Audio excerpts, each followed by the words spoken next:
أعوذ بالله من الشيطان الرجيم.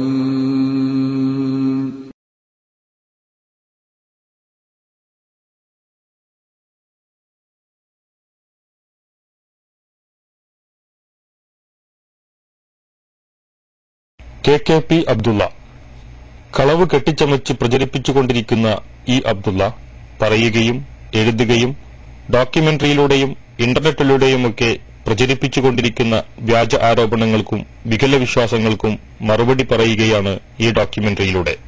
ഇന്ന് പിശാച് മഞ്ഞ പുസ്തകത്തിന്റെ രൂപത്തിൽ ഈ സമൂഹത്തിൽ അഭിപ്രായ വ്യത്യാസങ്ങൾ ഉണ്ടായിക്കൊണ്ടിരിക്കുന്നു. ചില ആളുകൾ അതിന് അവതാരിക എഴുതാൻ, ചില ആളുകൾ പുസ്തകം പുറത്തിറക്കാൻ, ചില ആളുകൾ അബദ്ധമാണ് ഈ പുസ്തകം. ഈ പുസ്തകം എഴുതിയ ഒരു KKP അബ്ദുള്ള എന്ന് പറയുന്നയാൾ, അദ്ദേഹം ഈ പുസ്തകത്തിൽ പരിചയപ്പെടുത്തുന്നത് ISN സംസ്ഥാന പ്രവർത്തക സമിതി അംഗമെന്നാണ്. അങ്ങനെ ഒരുപാട് പ്രവർത്തക സമിതി അംഗങ്ങളുണ്ടായിരുന്നു, ഒരുപാട് സെക്രട്ടറിമാരുണ്ടായിരുന്നു. ആദർശ വ്യതിയാനം സംഭവിച്ചപ്പോ ഈ സമൂഹം ഇസ്ലാമി ആദർശം നെഞ്ചേറ്റു. കേരളമിന്റെ പരിപാടി ഷൂട്ട് ചെയ്യുന്ന ആള് കേരളം ക്യാമറാമാൻ, കേരളമിന്റെ സമ്മേളനത്തിന് ചോറ് വെച്ച കേരളം പണ്ടാരി,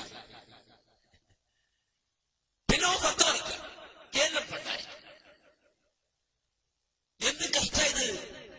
ഇത് ഇസ്ലാമികമല്ല, ഇത് ഹദീസ് നിഷേധമാണ്, ഇത് ഹദീസിനെ പച്ചയായി പിച്ചിച്ചിരുന്ന ജൂത സമ്പ്രദായമാണ്. ഇത് അംഗീകരിക്കാൻ ഒരു മുസ്ലിമിന് സാധ്യമല്ല, ഒരു മുജാഹിദുകാരന് സാധ്യമല്ല.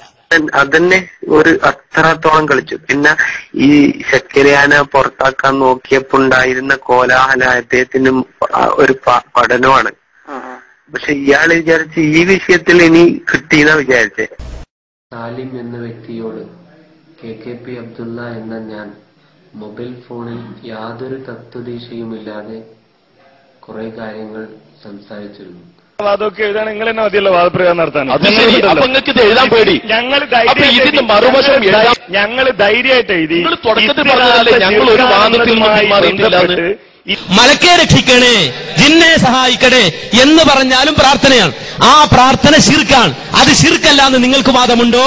ജിന്നെ രക്ഷിക്കണേ, മലക്കെ കാക്കണേ എന്നിങ്ങനെ പറയുന്നത് ശിർക്കല്ല എന്ന് നിങ്ങൾക്ക് വാദമുണ്ടോ? എങ്കിൽ നമ്മൾക്ക് വാദപ്രതിവാദത്തിന് ലെറ്റർ ഹെഡിൽ ഞാൻ എഴുതിത്തരാം. അത് വേറെ വ്യവസ്ഥ തീരുമാനിച്ചാൽ നടക്കും. ആ ചക്കരപ്പറമ്പിന്റെ CD-യിൽ നിന്നും ഇവര് ക്ലിപ്പ് മുറിച്ചു. എന്നിട്ട് എന്താ ചെയ്തത്? അഹ്സനി പറയുകയാണ്. അഹ്സനി പറഞ്ഞതാണോ മുജാഹിദുകളുടെ വാദം?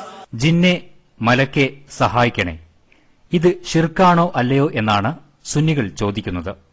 ഇതേ ചോദ്യം തന്നെ ചക്കരപ്പറമ്പ് സംവാദ വ്യവസ്ഥയിലും ആവർത്തിക്കുന്നത് കേൾക്കൂ. അയാൾ എന്തൊക്കെ പറയും? അത് മുജാഹിദിന്റെ വാദമാണോ? ഞങ്ങളുടെ വാദം മറച്ചു വെച്ചിട്ട് നാട് നീളെ പ്രചരിപ്പിച്ചു നടന്നു നിങ്ങൾ ഇല്ലേ? അതുപോലെ ഞങ്ങളുടെ പണ്ഡിതന്മാരുടെ ഉദ്ധരണികൾ മുറിച്ചുകൊണ്ട് നിങ്ങൾ നാട് നീളെ നടന്നു ഇല്ലേ? ഇനി കേട്ടോ, കേരള ജംഇയ്യത്തുൽ ഉലമ ഇതാ ഔദ്യോഗികമായി പ്രഖ്യാപിച്ചിരിക്കുന്നു. ഇത്തരം ശ്രമങ്ങളുടെ ഒടുവിലത്തെ ഉദാഹരണമാണ് മുജാഹിദുകൾ ജിന്നുകളോട് സഹായം തേടാമെന്ന് വാദിക്കുന്നവരാണെന്ന ആരോപണം. ഇനി കേട്ടോ, കേരള ജംഇയ്യത്തുൽ ഉലമ ഇതാ ഔദ്യോഗികമായി പ്രഖ്യാപിച്ചിരിക്കുന്നു. ഇത്തരം ശ്രമങ്ങളുടെ ഒടുവിലത്തെ ഉദാഹരണമാണ് മുജാഹിദുകൾ ജിന്നുകളോട് സഹായം തേടാമെന്ന് വാദിക്കുന്നവരാണെന്ന ആരോപണം.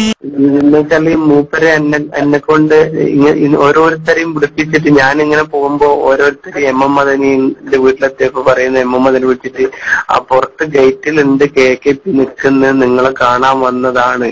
എന്നിട്ട് ഞാൻ നേരിട്ട് ചെന്ന് KKP ആണെന്ന് പറഞ്ഞ് ഏത് KKP, എന്ത് KKP, എന്തിനാ വന്നതെന്നൊക്കെ പറഞ്ഞ് ചൂടാവുകയും ചിലപ്പോ ഞമ്മ പറഞ്ഞൊന്നും കേൾക്കില്ല വരും.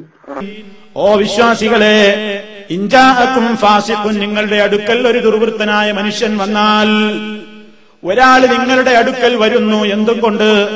ബിനബഇൻ, ഒരു വാർത്തയുമായി വന്നാൽ കേട്ടപാടെ അതങ്ങ് പാടി നടക്കണ്ട, കേട്ടപാടെ അതങ്ങ് പ്രചരിപ്പിക്കാൻ നോക്കണ്ട.